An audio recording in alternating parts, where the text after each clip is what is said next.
Oi, pessoal do PVS, tudo bem com vocês? Eu me chamo Monique Bastos, eu sou mediadora de Geografia e estou aqui para conversar um pouco com vocês sobre o tema da videoaula de hoje, que vai ser a respeito das questões ambientais, tá? Vamos começar por uma bem famosa, né? Um problema aí ambiental que provavelmente vocês já ouviram falar, que é a do aquecimento global. O que seria esse processo, esse fenômeno? Na verdade, o aquecimento global ele se desenvolve com a intensificação de um outro processo que é o que a gente chama de efeito estufa. O que seria o efeito estufa? Eu trouxe aí um exemplo da sequência imagem para vocês. A atmosfera que recobre a Terra, ela tem uma composição de gases, né? Alguns deles eu coloquei aqui para vocês como exemplo, que tem uma capacidade química de captar calor, de acumular o calor do ambiente, segurar esse calor aí por um longo período de tempo, por um tempo maior. Se não fossem esses gases, a gente teria uma oscilação de temperatura muito grande. Vocês imaginam, quando o Sol estivesse lá agindo, a gente teria uma temperatura elevada e quando ele fosse embora, se pusesse, se não fossem esses gases, a gente teria um resfriamento muito rápido da Terra. Esse processo é o que a gente chama de efeito estufa, que é um fenômeno natural, ok? Naturalmente, a atmosfera possui essa composição de gases, inclusive, se não fosse por ela, a gente teria uma situação tão grande de temperatura, a Terra teria uma tendência a uma temperatura tão baixa, que provavelmente isso teria impactos aí na biodiversidade, na manutenção de várias formas de vida. Então, o efeito estufa é um processo, como eu falei para vocês, natural. Por que ele se transforma num problema que a gente chama de aquecimento global? Em função de uma grande quantidade de atividades, principalmente atividades econômicas, que tem aí nos seus processos a tendência de produção de resíduos, produção de gases para a atmosfera. Inclusive, boa parte desses gases vão ter esse papel de reter a temperatura, reter o calor, né, no meio ambiente e ser chamado de gases estufa. Então, o grande problema acontece justamente aí, quando a ação do homem, né, as atividades humanas, acabam produzindo uma quantidade acima do normal desses gases que têm esse papel de captar o calor no ambiente. Trouxe para vocês aí esse gráfico que mostra esse panorama das principais atividades econômicas, né, e o seu papel na produção desses gases estufa, né? A gente tem a produção de eletricidade, a indústria também, o setor de transportes. Boa parte dessas atividades aqui está associada à queima de combustíveis fósseis, né, que aí são os grandes vilões dessa superprodução desses gases para a atmosfera e, consequentemente, a formação do processo de aquecimento global. Eu queria dar um destaque aqui à agricultura, né, e à agropecuária como um todo, porque pouca gente sabe que além dos combustíveis fósseis, existem outras atividades, né, que produzem outros tipos de gases que são tão maléficos, né, quanto o transporte, por exemplo, né, na produção desses gases. E a agropecuária é um desses exemplos. A gente tem esse gráfico aqui que corresponde a todas as subatividades que estão associadas à agropecuária, que são responsáveis também pela emissão desses gases. E como vocês podem ver, a maior parte dessa emissão tem a ver com o processo digestivo que acontece aí no organismo dos bovinos, né? Um processo de fermentação que acaba gerando, principalmente por meio da emissão de gases, literalmente, né? Das flatulências desses animais. Isso acaba gerando também e comprometendo muito esse panorama das substâncias, né, dos gases estufa que estão presentes na atmosfera. E acaba acontecendo esse desequilíbrio, né, em função dessa superemissão, e a atividade agropecuária é uma dessas vilões. Outra coisa importante diz respeito a alguns países, né, a gente pode também entender esse assunto por esse lado. Quais são os países que são os maiores emissores desses gases estufa. A gente tem justamente os países que são colocados aí como as maiores economias do mundo, né? Eu trouxe aí o exemplo para vocês específico do caso da China, né, que tem se destacado muito no cenário econômico nos últimos anos e, consequentemente, também vai estar atrelada à questão ambiental. Quanto mais, no geral, né, desenvolvido ou com a maior dinâmica econômica, a tendência é que esse país em questão também produza muitos desses gases, polua demais e tem impactos ambientais. No caso da China, o que explica também muito isso é que esse país possui dentro do seu território uma reserva muito grande de carvão mineral. E aí, por consequência, o país acaba utilizando muito essa fonte de energia para a produção aí de vários tipos energéticos dentro do país. Só que o carvão mineral é aí uma das fontes energéticas mais poluidoras de todas, né? Então, a gente tem aí esse cenário de que mais de 70% de todas as fontes que a China tem, justamente o carvão mineral, isso faz com que o país utilize muito esse tipo de recurso e, consequentemente, polua demais. É um país que tem um parque industrial gigante, o segundo maior parque industrial, disputa aí o primeiro lugar com os Estados Unidos. Quanto mais a gente produz industrialmente, mais a gente consome, mais a gente precisa gerar, por exemplo, várias formas de energia para fazer essas indústrias funcionarem. E a questão do carvão aí vai também estar associada, também vai estar associado a isso, sem falar também na questão do próprio mercado consumidor. A quantidade de pessoas, né, um consumo gigante que um país como a China tem. Todos esses aí são alguns fatores que vão fazer com que esse país seja um dos principais vilões, assim, do que a gente chama de aquecimento global, tá? Um outro processo que a gente chama também de problema ambiental é conhecido como buraco na camada de ozônio. Até que nos últimos anos eu acho que a gente não tem ouvido tanto, né? Não tem mais tanto debate a respeito dessa questão, embora ela ainda exista. Só que a gente vai entender um pouquinho do porquê que talvez a gente não ouça mais tanto falar sobre essa questão. O que seria a camada de ozônio? Como vocês podem imaginar e perceber também aí nessa imagem, a gente tem uma camada que envolve a Terra dentro da própria atmosfera, que a gente tem uma concentração maior de um tipo de gás específico que vai ser o ozônio, né, que é representado aqui por essa molécula de O3. Qual vai ser a concentração, a dinâmica de concentração desse gás na nossa atmosfera? Como eu coloquei para vocês, ele se concentra basicamente na altura de 20 a 35 quilômetros de onde a gente está, ou seja, de altitude acima da gente, numa camada de atmosfera que é subdividida e tem o nome de estratosfera. Não sei se vocês já ouviram falar dessa palavra também. Que é onde a gente tem a maior concentração desse gás que a gente chama de gás ozônio. E ele, como vocês podem ver nessa imagem, ele tem essa capacidade, esse poder de ajudar a diminuir o impacto dos raios solares aqui na Terra. Essa camada de ozônio forma uma espécie de camada protetora, que ajuda a amortecer um pouco o impacto, a chegada desses raios, ela acaba sendo diminuída um pouco em função dessa camada protetora que a gente chama de camada de ozônio. O principal vilão do que a gente chama de buraco na camada de ozônio, que é quando a gente tem uma altura, né, dessa camada, que a gente não tem uma concentração tão grande assim dessa molécula, por isso que a gente chama de buraco na camada de ozônio. O principal gás que foi, né, muito responsável, continua sendo um pouco menos hoje, são os CFCs que eu coloquei aqui para vocês, né? São os clorofluorcarbonos, ou seja, são moléculas formadas por cloro, por flúor e também por carbono. Essa molécula, ela tem um papel aí, como eu coloquei para vocês, quando elas entram em contato com os raios UVs, que são emitidos aí pelo Sol, ela se desarticula, ela se quebra.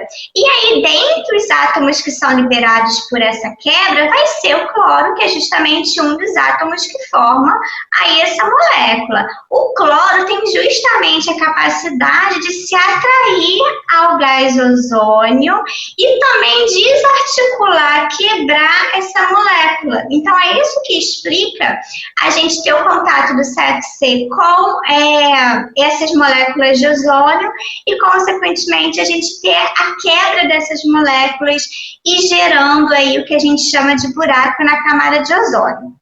Onde a gente tem presente esses CFCs, esses clorofluorcarbonos? Eles estão muito presentes, gente, principalmente algumas décadas atrás, na composição de certos materiais que se utilizam e funcionam a partir de gases. Por exemplo, sprays aerossóis, motores de refrigeração em geral, como ar-condicionado, geladeira. Não sei se vocês já ouviram falar que esses motores eles funcionam tão bem graças à composição de um gás.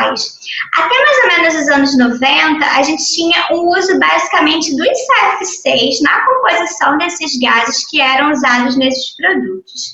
Em 1992, com o Acordo de Montreal, que foi um acordo assinado por um número considerável de países aí do mundo, a gente teve um compromisso firmado aí por 24 países, como eu coloquei, de diminuir o uso desse gás nesses produtos que eu indiquei para vocês, né? Ou seja, substituir por um outro tipo de gás que não fosse assim tão nocivo para a atmosfera e também para a camada de ozônio. E a gente pode perceber, de acordo com essas imagens aí que a gente tem, que provavelmente por conta desse acordo a gente teve uma diminuição desse impacto, né, do que seria desse buraco. Essa porção aqui azul que vocês podem ver corresponde justamente aos espaços da estratosfera que a gente tem uma concentração reduzida de ozônio, ou seja, esse buraco na camada de ozônio. Como vocês podem perceber, se a gente compara, por exemplo, de 2014 para cá, a gente tem uma reduzida,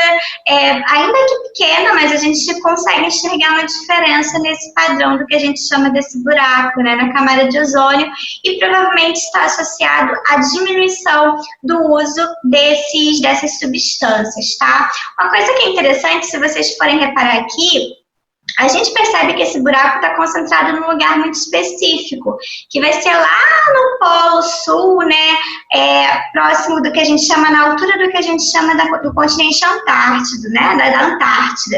E aí a gente tem uma questão, né, será que são, de fato, esses lugares que produzem ou que emitiram CFCs numa grande quantidade, mas são lugares que têm uma densidade demográfica, uma quantidade de pessoas vivendo que é muito pequena, né? E por que é justamente lá que a gente tem a concentração desse buraco? Porque esses gases, eles circulam por massas de ar. E existe uma série de massas que tem essa tendência de se mover em direção, aí, por exemplo, ao Polo Sul e vão carregando tudo que tiver em suspensão na atmosfera, inclusive gases poluentes. Então, é isso que explica a localização desse grande buraco lá próximo ao Polo Sul e não necessariamente sobre os grandes espaços com as maiores concentrações populacionais e etc, tá? Avançando aí, a gente tem uma outra questão ambiental que a gente conhece e chama como chuva ácida. O que seria esse problema? Como a gente pode descrever? Eu trouxe aqui um exemplo para vocês, se vocês quiserem até dar uma paradinha no vídeo para poder analisar um pouco as informações dessa imagem, que é bem sintético e ajuda a gente a associar esse processo. A chuva ácida, ela é uma reação, né, que pode acontecer com o vapor da água que está presente na atmosfera e que pode alterar os padrões aí de acidez dessa água. Ou seja, se a gente tiver uma concentração acima da média de gases, de moléculas, substâncias que têm aí uma quantidade, um nível de acidez mais elevado, quando essas substâncias que estão presentes na atmosfera entram em contato com a água, né, com o vapor da água, elas podem acabar alterando, né, o nível de acidez da água e quando ela se precipita, quando a gente tem a formação da chuva, consequentemente pode gerar o que a gente chama de chuva ácida. Coloquei para vocês as principais substâncias que estão associadas a que são, né, os principais poluentes, são emitidos por atividades econômicas, principalmente por atividades industriais, como vocês podem ver aqui, e esses resíduos vão acabar tendo esse papel de, quando emitidos em grande quantidade, gerar esse problema ambiental.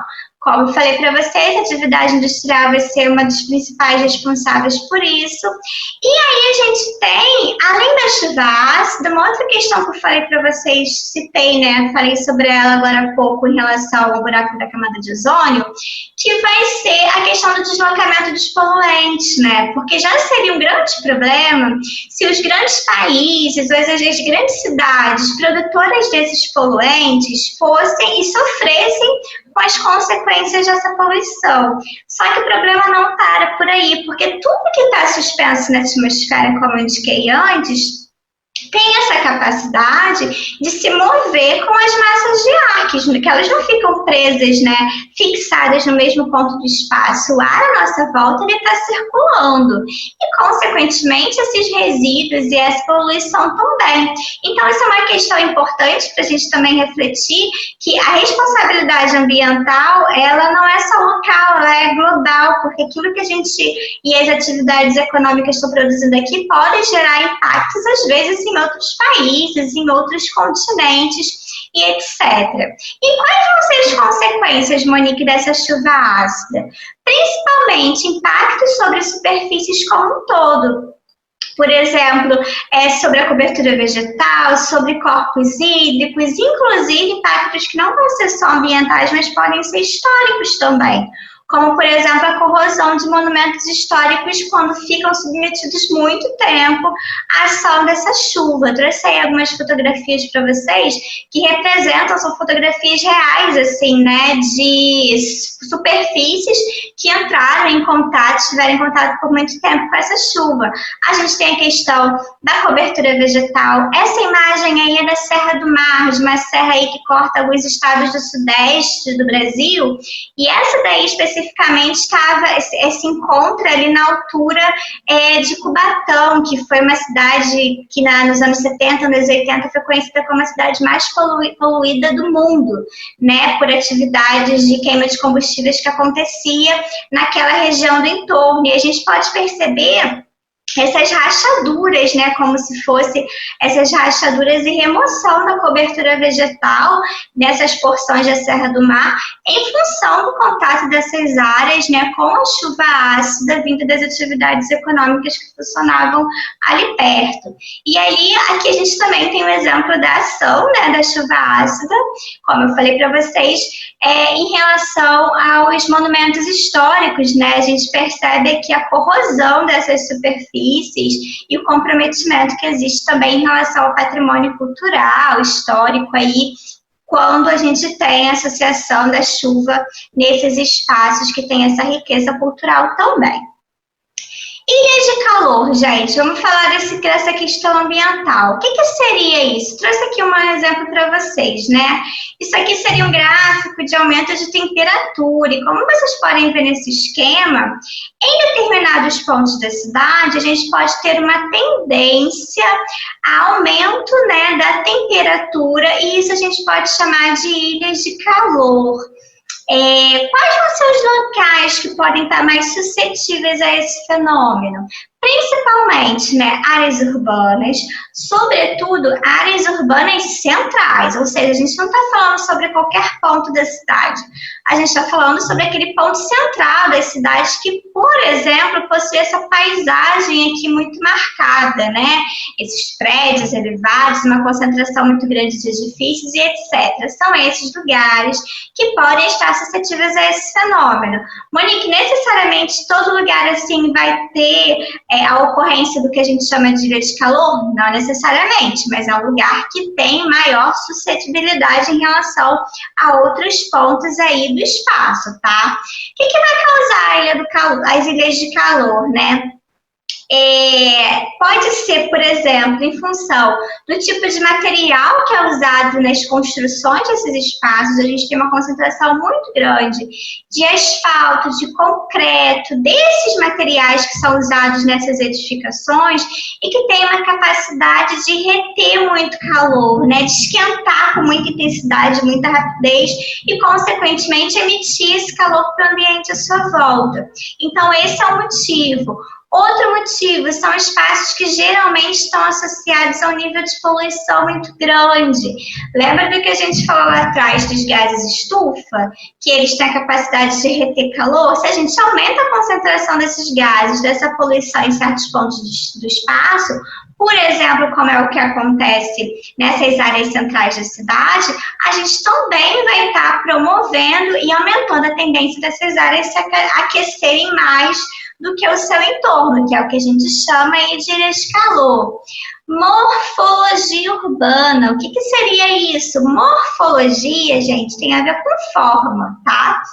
Essa palavra tem essa essência de significado, forma. Se vocês perceberem aqui, o formato desses espaços, desses centros urbanos, grandes centros, também não favorecem a circulação de ar, porque a gente tem ruas muito estreitas, a gente tem uma verticalização, ou seja, edifícios muito altos que se concentram nesses lugares e acaba dificultando a troca aí do ar, das camadas de ar. Então, isso acaba prejudicando essa dificuldade de circulação de ar, acaba tendendo aí a agravar ainda mais esse superaquecimento que pode acontecer nesses espaços. Retração da vegetação, né, que é uma coisa que está muito associada a esses grandes centros urbanos. A gente remove a vegetação para a gente conseguir aproveitar mais economicamente aquele espaço, construir mais edifícios, por exemplo, e a vegetação está totalmente associada à questão da diminuição do impacto da poluição, da sensação térmica em função da oferta de sombras mesmo, que acaba acontecendo quando a gente tem um espaço mais arborizado. Então, é um outro motivo que a gente tem. E as consequências, né? A gente pode ter efetivamente o aumento da temperatura e, consequentemente, com temperaturas mais altas, né, esse abafamento da atmosfera também em alguns lugares. Isso em casos mais específicos pode ser que aconteça, inclusive, o aumento da possibilidade de chuva local nesses espaços, tá? Por último, gente, para a gente terminar, a gente vai falar sobre a inversão térmica. O que seria esse processo? A inversão térmica também é um processo natural, já vou adiantando isso para vocês. Ou seja, a gente tem uma série de dinâmicas que são naturais, a princípio, e acabam se transformando num problema ambiental quando a gente tem a interferência dessas atividades econômicas e humanas na situação. E o que é a inversão térmica? Num dia normal, o que a gente tem como tendência de aquecimento da atmosfera? A camada mais superficial, que é onde a gente está, tende a acumular mais calor, a se aquecer mais. Por isso que à medida que a gente vai se elevando a altitudes maiores, a gente tem uma tendência aí de que o ar vai ficando cada vez mais frio, né? E aqui a gente tem uma camada de ar que vai estar mais aquecido, que vai ser mais próximo à superfície da Terra. Isso é numa condição ideal em que a gente tem o dia e o Sol agindo e nutrindo aqui esse sistema, tá? Quando o Sol vai embora, o que acontece? A Terra passa por um processo de resfriamento, ou seja, aquele calor que ela acumulou durante o dia vai se perdendo, vai sendo dissipado para alturas mais elevadas, como vocês podem ver aqui. E o que acontece como consequência? À medida que esse ar quente vai subindo, porque a Terra está esfriando e o Sol foi embora, né, para manter esse sistema, o Sol não está mais ali para suprir essa falta. À medida que o ar quente sobe, o ar frio, que é mais pesado, ele é mais denso, mais pesado, ele ocupa esse espaço deixado pelo ar quente. E aí a gente tem essa tendência do que a gente chama de inversão térmica. Ou seja, ao invés de a gente ter o padrão de aqui a gente ter temperaturas mais elevadas em relação a camadas mais altas, a gente vai ter essa inversão, em que a superfície da Terra fica mais fria em relação à camada superior que está recebendo esse ar quente que a Terra está lançando quando o Sol vai embora, tá? Isso é inversão térmica, isso é um processo natural. Vamos entender algumas características a mais. Falei para vocês, é um processo natural, por si só a gente não classifica como uma questão ambiental. O máximo da inversão térmica, ou seja, o máximo que a Terra, na sua superfície, tem um acúmulo maior de camada fria em relação às superfícies mais elevadas, vai acontecer no ápice também das madrugadas. Imediatamente antes do Sol aparecer e voltar a normalizar o sistema, é quando a Terra mais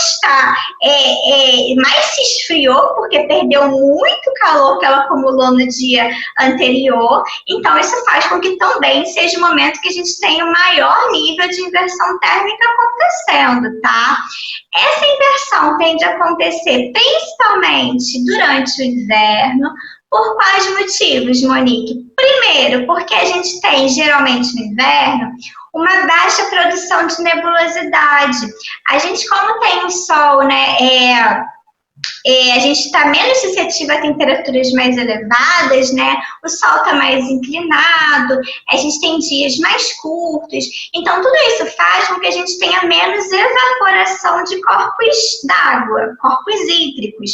Mar, né, oceano, lagoa, enfim, tudo isso acaba não evaporando tanto. Consequentemente, a gente tem menos formação de nuvens.